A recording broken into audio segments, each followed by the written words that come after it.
Hello students, आपके अपने YouTube channel we winners में आपका बहुत बहुत स्वागत है।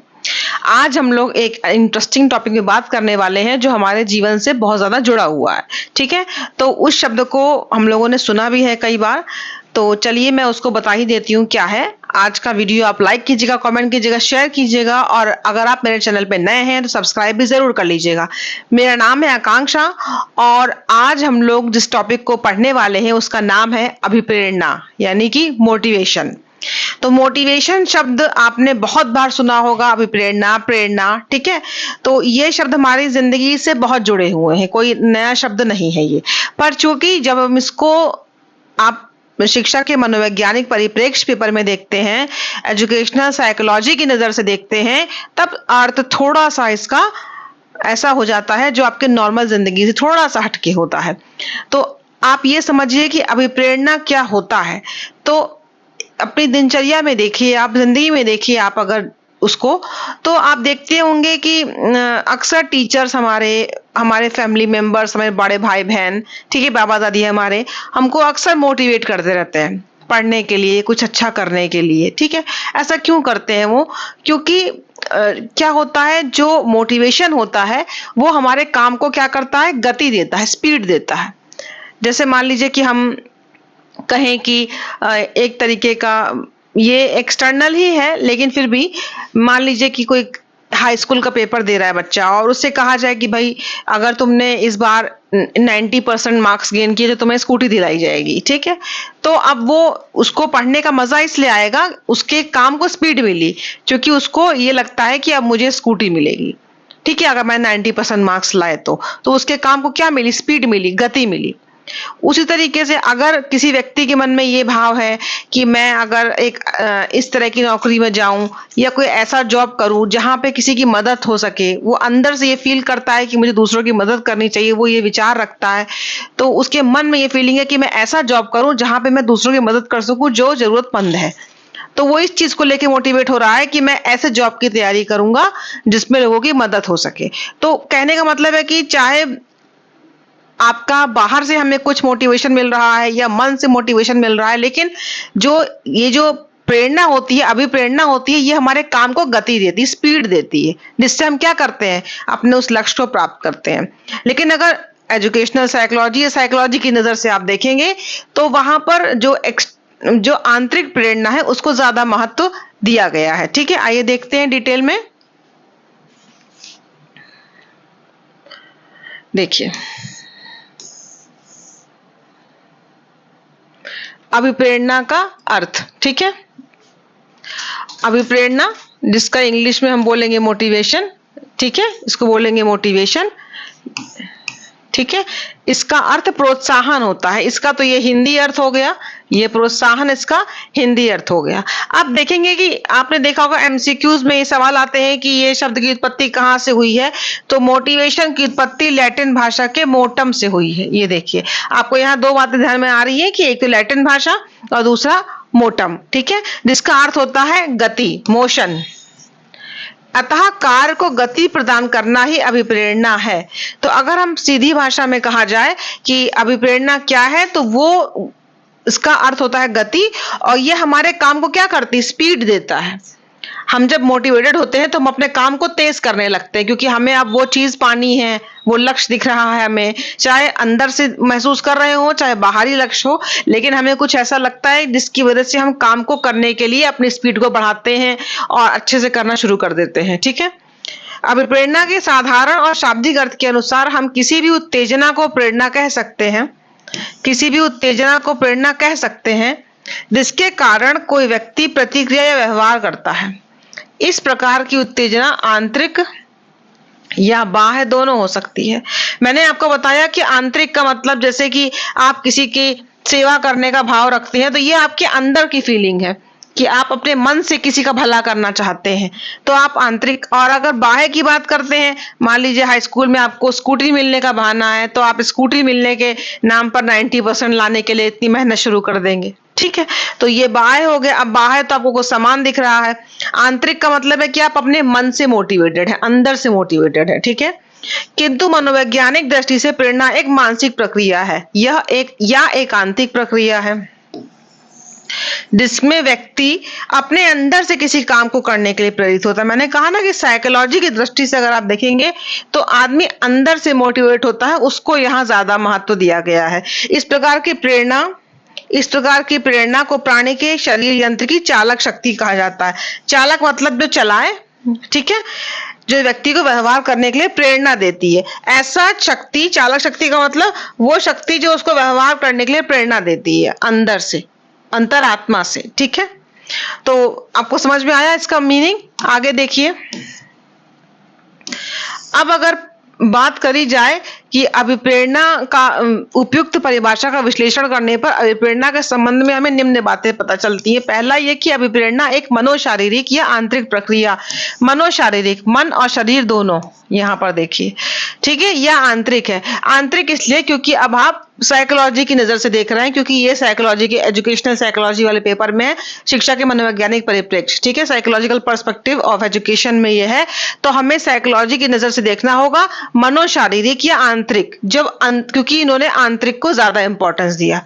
नेक्स्ट है अभिप्रेरित क्रिया किसी आवश्यकता के कारण उत्पन्न होती है।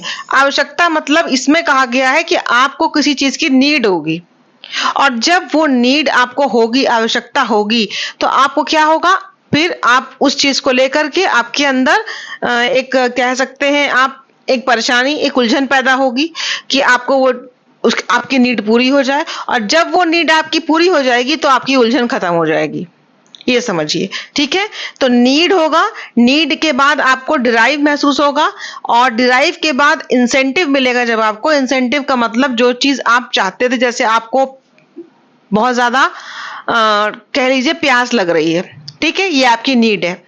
नीड के बाद आपको डिराइव हुई, तो आपको पानी चाहिए था, तो डिराइव क्या है आपका? प्यास। अब आपको प्यास लग रही है, और जब आपको पानी मिल जाएगा पीने के लिए, यानी कि इंसेंटिव मिल जाएगा, तो आपकी प्यास बुझ जाएगी। तो नीड, डिराइव और इंसेंटिव एक तरीके से ये यहाँ पर होता है। मैंने आपको थोड़ा सा और डिटेल में खोल के बता दिया। तो पहले कोई आवश्यकता जरूर होती है। अभिप्रेरित प्रक्रिया किसी खास क्रिया को करने या दिशा की ओर ले जाती है। ये कोई एक्टिविटी को करने के लिए, जैसे मैंने आपको बताया कि आपको प्यास लग रही है, तो आप पानी पीने के लिए पानी ढूंढना शुरू कर देंगे। ठीक है, आपकी नीड थी, फिर डिराइव आया, और फिर इंसेंटिव, और जब पानी मिल जाएगा तो आपकी प्यास बुझ जाएगी। ठीक है, यह क्रिया उद्देश्य की प्राप्ति तक जारी रहती है। मतलब पानी मिल गया तो आपकी आवश्यकता पूरी हो गई। मनोवैज्ञानिक अर्थ में अभिप्रेरणा का अर्थ आंतरिक उत्तेजकों से होता है, जिसके फलस्वरूप हम कोई कार्य या व्यवहार करते हैं। बाह्य उत्तेजना को मनोवैज्ञानिकों ने प्रेरणा के अंतर्गत नहीं सम्मिलित किया, ये आंतरिक को महत्व देते हैं। ठीक है, तो यहाँ पर हमने ये 3 शब्द देखे हैं। देखिए आगे मैंने कुछ परिभाषाएं ली हैं, आपको जो अच्छी लगे, कोई भी 2 परिभाषाएं आप ले लीजिएगा। आप ले सब लीजिएगा, लेकिन आपको जो अच्छी लगे उसमें से 2 लिख लीजिएगा। लावेल के अनुसार अभिप्रेरणा एक ऐसी मनोवैज्ञानिक या आंतरिक प्रक्रिया है जो किसी आवश्यकता की उपस्थिति में उत्पन्न होती है। ठीक है, देखिए इन्होंने कहा जो किसी आवश्यकता की उपस्थिति में उत्पन्न होती है, यह ऐसी क्रिया की ओर गतिशील होती है जो उस आवश्यकता को संतुष्ट करे। अब आपको मैंने बताया ना, जब पहले आपको प्यास लगी, आपको पानी की नीड हुई, फिर आपको प्यास लगी, तो वो प्यास आपकी डिराइव हो गई, और उसके बाद आपको जब पानी, उस क्रिया की ओर गतिशील हो गए जो उस आवश्यकता को संतुष्ट करे। अब आप पानी ढूंढेंगे, पानी मिल जाएगा, आवश्यकता संतुष्ट हो जाएगी आपकी। ठीक है, इंग्लिश में भी है, आपको जो अच्छी लगे। गुड के अनुसार प्रेरणा कार्य को आरंभ करने, जारी रखने और नियमित करने की प्रक्रिया है। बहुत अच्छा भी है और शॉर्ट भी है। देखिए इंपॉर्टेंट भी लगती है मुझे।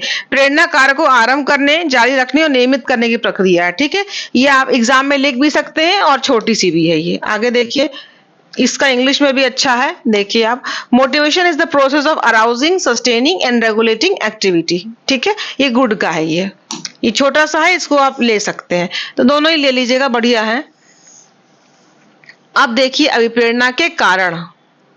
ठीक है, अभिप्रेरणा के कारण, पहला हमने यहाँ पे 2 कारण बताए गए हैं, स्वाभाविक और अर्जित। 2 कारण है, स्वाभाविक और अर्जित। तो स्वाभाविक का मतलब जो पहले से ही नेचुरल इंसान में होते हैं। अर्जित का मतलब जो हम जीवन जब हमारा को मिलता है तो हम समाज से, वातावरण से ग्रहण करते हैं। ठीक है, तो स्वाभाविक में देखिए क्या है, पहला है स्वाभाविक। ठीक है, स्वाभाविक तो जीवित रहने की इच्छा। अब हमें प्रेरणा कहाँ से मिलती है? तो जीवित रहने की इच्छा ये ऐसे कारण है, जैसे भूख लगी, मैंने बताया आपको, आपको भूख लगी तो भूख, उसके बाद आपको क्या हुआ, तनाव होने लगा भूख की वजह से, खाने आपको खाना चाहिए तो भूख लगी, आपके पेट पे तनाव होने लगा, उसकी वजह से खाना मिला तो आपकी भूख की पूर्ति हो गई। मैंने आपको प्यास बताया था, अभी प्यास का उदाहरण भी दिया था मैंने आपको। तो जीवित रहने के लिए कुछ चीजें हमें चाहिए जिसकी वजह से हमको ये आंतरिक प्रेरणा मिलती है। स्वाभाविक है, नेचुरल है भाई, हमको प्यास लगेगी तो हम पानी पीने के लिए मोटिवेट होंगे ही होंगे। ठीक है, नेक्स्ट है आत्मरक्षा।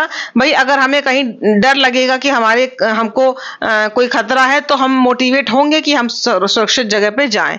सुख और आनंद प्राप्त करना, जहां पे आपको सुख मिलेगा, आनंद मिलेगा, आप वो काम करने के लिए मोटिवेट होंगे। ठीक, आपको टीवी देखना पसंद है तो आप टीवी देखने की ओर मोटिवेट होंगे। कष्ट निवारण, अगर कोई कष्ट है तो उसको दूर करने के लिए आप मोटिवेट होंगे ही होंगे। प्रेम भावना, भाई जहां प्रेम से रहने की भावना होगी उस काम को करने के लिए आप मोटिवेट होंगे। आपके कुछ संवेग, मूल प्रवृत्तियां और विचार होते हैं जो आपको किसी काम की ओर लेके जाते हैं। इच्छा शक्ति, ठीक है, तो आपके अंदर इच्छा शक्ति, विल पावर है कुछ करने की। आप सोचते हैं मैं ये काम अच्छे से करूं तो वो काम आप अच्छे से मोटिवेट होंगे। और अचेतन मन भी बहुत से कामों को करने के लिए जिम्मेदार होता है। तो स्वाभाविक कारणों में ये सारे कारण आते हैं जो मनुष्य में पहले से ही होते हैं। ठीक है, अब अर्जित, जो आप समाज से, वातावरण से, अपने परिवार से क्या करते हैं, ग्रहण करते हैं। तो अर्जित में देखिए आप, सामाजिक आदर्श, स्थिति, संबंध, वातावरण। अब आप समाज में आते हैं तो बहुत सारे आदर्श आपको देखते हैं, आप स्थिति देखते हैं, संबंध देखते हैं, वातावरण। तो यहाँ बहुत सारे ऐसे कारण बनते हैं जो किसी काम को करने के लिए हमें मोटिवेट करते हैं। आदतें, आपकी संस्कार और रुचि, अब जिस चीज में आपको इंटरेस्ट है वो काम करने के लिए आप मोटिवेट होंगे। जिस चीज की आपको आदत पड़ जाती है उस चीज के लिए आप मोटिवेट होंगे। जो कल्चर आपको परिवार से मिल रहा है उसको आप आगे बढ़ाने के लिए मोटिवेट होंगे। स्थायी भाव और भावना ग्रंथियां, ये भी कुछ मनोवैज्ञानिक कारण होते हैं जिसकी वजह से कोई भी व्यक्ति अपने काम को करने के लिए मोटिवेट होता है। सामाजिक और सांस्कृतिक उपलब्धियां, जैसे कि ज्ञान, विचार, भावना, शिक्षा। शिक्षा की वजह से भी, भावना की वजह से भी कि हमको ये काम करने की हमारे अंदर भावना है तो हम मोटिवेट होंगे। अगर कोई नॉलेज हमें मिली है, कोई विचार हमारे मन में आता है, उस काम को करने के लिए हम मोटिवेट होंगे। तो ये जो मोटिवेशन होता है ये स्वाभाविक भी होता है, जो हम पहले से ही एक इंसान होने के नाते हमारे अंदर होते हैं, और कुछ चीजें हम अपने वातावरण, समाज से ग्रहण करते हैं, उसकी वजह से भी हम मोटिवेट होते हैं, हमें प्रेरणा मिलती है, अभिप्रेरणा मिलती है। ठीक है, अब अभिप्रेरणा के प्रकार देख लीजिए। टाइप्स ऑफ मोटिवेशन मैंने कहा ये हैं आपके दो, सकारात्मक और नकारात्मक। अभी मैंने आपको बताया है, ये और डिटेल में है। इस प्रकार की प्रेरणा के अंतर्गत बालक स्वयं अपनी इच्छा से किसी काम को करता है। सकारात्मक का मतलब होता है कि बालक को अंदर से कोई काम करने के लिए प्रेरणा मिलती है, इससे उसे सुख मिलता है, प्रसन्नता मिलती है, संतोष मिलता है। वो कोई काम खुद करता है, अपनी इच्छा से करता है, कोई कहता नहीं है, क्योंकि उसे अच्छा लगता है। इसे आंतरिक प्रेरणा कहा जाता है, इंट्रिंसिक मोटिवेशन भी कहते हैं। और शिक्षा में सकारात्मक प्रेरणा का प्रयोग अधिक करना चाहिए, मतलब बालक खुद से काम करे। ठीक है, तो इस काम में बालक को खुशी मिलती है, संतोष मिलता है, सुख मिलता है, तो इसे आंतरिक प्रेरणा भी कहते हैं हम लोग। ठीक है, और इंट्रिंसिक मोटिवेशन, शिक्षा में हमें कैसी मोटिवेशन देनी चाहिए, सकारात्मक, पॉजिटिव। ठीक है, पॉजिटिव। अब देखिए नकारात्मक, निगेटिव। इस प्रकार की प्रेरणा में बालक स्वयं अपनी इच्छा से कोई काम नहीं करता, बल्कि इसमें बालक अपनी इच्छा से काम नहीं करता। देखिए यहाँ पर वो अपनी इच्छा से करता था, यहाँ पे अपनी इच्छा से कोई काम नहीं करता, बल्कि दूसरों की इच्छा, दबाव या बाहरी प्रभाव के कारण उसे काम करना पड़ता है। ठीक है, तो नकारात्मक प्रेरणा में बालक अपनी इच्छा से काम नहीं करता, दबाव से करता है, दूसरों के कहने पे करता है। अब पेरेंट्स ने कहा कि कुछ, जैसे माता पिता, अभिभावक, शिक्षक, दंड, पुरस्कार, प्रतिद्वंदिता, मैंने आपको बताया ना कि बहुत सारे ऐसे कारण होते हैं जैसे कि देखिए दंड पुरस्कार आया ना, तो जैसे मैंने बताया आपको कि अगर पेरेंट्स कहेंगे कि तुम 90% मार्क्स लाओगे तो तुम्हें स्कूटर दिलाई जाएगी, बाइक दिलाई जाएगी, तो वो दंड भी उसको पुरस्कार दे करके, और दंड से कि अगर तुमने ऐसा नहीं किया तो फिर पनिशमेंट मिलेगा, तो दंड से बच्चा डर जाता है।